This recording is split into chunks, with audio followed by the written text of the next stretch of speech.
Hi, everyone, and welcome back to Revolutionary War Rarities, the podcast from the Sons of the American Revolution. With the presidential inauguration happening tomorrow, it seems appropriate that this episode should be focused on that particular topic. Now, staying true to our mantra of fast, fun history, we will not be talking about all inauguration history, but rather a scattering of it. But before we get started, make sure and subscribe to this channel and click the bell so that you will be notified when a new episode is released. Now let's get started. Presidential inaugurations are full of pomp and circumstance, history, tradition, celebration, expectations, hope, and yes, sometimes fear. There have been numerous presidential elections that have been challenged and numerous elections that were incredibly close. But only 2 elections in the history of the United States were considered unanimous, where a single individual received every electoral vote possible for the presidency. Now that person's name was George Washington. Electors at that time voted for 2 candidates. All first votes went to George Washington. John Adams received the most second votes, meaning that he would become the vice president. So George Washington won the presidency unanimously in both 1789 and 1792. He was considered to be by far the best candidate and someone who everyone would coalesce around in this brand new nation. I would argue that he may also be the only person in history where there was no fear of him becoming the president. Maybe that was because he was George Washington, and maybe that was because many people did not necessarily understand the role of the president, but he was widely accepted as the only person who should have that job. Now, there is significant history and many rarely known facts associated with the first election, but for the sake of this episode, we're going to leave those election facts for another time and focus on the inauguration. The first inauguration did not occur until April 30th, 1789. As a matter of fact, that is the only inauguration that occurred on April 30th. From 1793 until 1933, the presidential inaugurations occurred on March the 4th. The date was then moved to January 20th. Now, on the dates when the inaugurations would have fallen on a Sunday, then the president would take the oath of office in private and then retake the oath of office at the public inauguration ceremony on the next day, which was either March 5th or January 21st.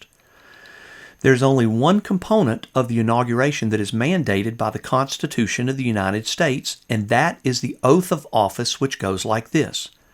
I do solemnly swear that I will faithfully execute the office of President of the United States and will, to the best of my ability, preserve, protect, and defend the Constitution of the United States. Now, the words, "So help me God," generally said at the end of the oath are not part of the official oath as defined in the Constitution. Some historians believe that "So help me God" was added by George Washington. Some believe it was added by Abraham Lincoln, and some believe it was added by Chester Arthur. Regardless, "So help me God" is now part of the inauguration tradition, but it's not mandated by the Constitution. Laying a hand on the Bible is not required by the Constitution either, but that started with George Washington. There have been several presidents who were sworn into office without placing their hands on the Bible. Some due to the situation following assassinations, and a couple by their own choice. The Chief Justice of the Supreme Court typically administers the oath to the president, but that is not required in the Constitution either. Now, let's jump back to the inauguration of George Washington. Washington was notified of his election to the presidency by the Secretary of Congress, Charles Thomson. Now, there is incredible history associated with Charles Thomson, but that will be the subject of another episode, so stay tuned to Revolutionary War Rarities for that. Now, upon learning of his election to the presidency, Washington famously wrote to Henry Knox, "My movements to the chair of government will be accompanied with feelings not unlike those of a culprit who is going to the place of his execution." It was 2 days after being notified of his election that George Washington began his trip from Mount Vernon to New York City, which served as the first capital city under the new Constitution. Washington stopped in many cities along the way where he was greeted with celebrations and, as always, given a hero's welcome, which he certainly deserved. He and his entourage stopped his coach just south of Trenton, New Jersey. He put on his military uniform and rode on horseback through a celebratory triumphant arch that was built on Trenton's Queen Street Bridge over the Assunpink Creek to the accolades of the people and surrounded by dozens of women showering the president-elect. At the old Barracks Museum in Trenton, New Jersey, one beam of that wooden bridge still exists today. Washington arrived in New York City on April the 23rd, 1789. John Adams, who had been elected as vice president, arrived in New York City on April the 16th, 1789, and was sworn into office on April the 21st, 1789, well over a week before Washington was sworn in as president. Upon Washington's arrival in New York City, he settled into the first presidential home at No. 3 Cherry Street in New York City. This home was generally referred to as the Samuel Osgood Home or the Walter Franklin Home and was rented by the United States Congress for the purpose of the president's use. April 30th, 1789, Inauguration Day, began with a military salute, which was the firing of artillery at Fort George at sunrise. At 9 a.m., church bells around New York City rang. At 12:30, President-elect Washington had a military escort to Federal Hall where he rode in a state coach. At 1 p.m., Washington arrived in the Senate chamber where both houses of Congress awaited his arrival. This is where John Adams formally welcomed the president-elect. At 2 p.m., Washington took the oath of office on the balcony of Federal Hall, which is located on Wall Street, just a few short steps from where the New York Stock Exchange exists today. Robert Livingston, who was on the committee of 5 responsible for the writing of the Declaration of Independence, administered the oath to Washington. Upon completion of the oath, Washington leaned over and kissed the Bible where his hand had been placed during the oath. Robert Livingston then turned to the people and shouted, "Long live George Washington, President of the United States."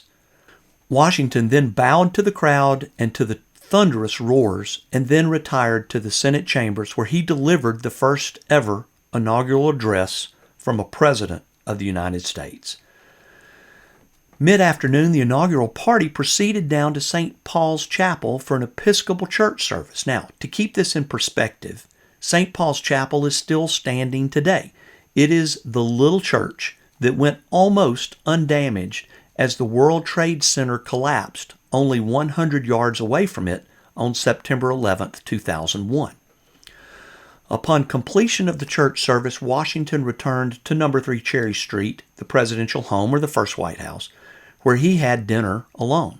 He then went to the homes of Robert Livingston and Henry Knox, where he watched a fireworks show that occurred on the Bowling Green down near the Battery, where you would pick up a ferry to the Statue of Liberty today.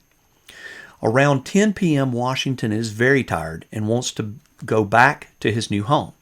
However, there were so many people in the streets celebrating the event that Washington and his escorts ultimately had to abandon their carriage and walk back to No. 3 Cherry Street.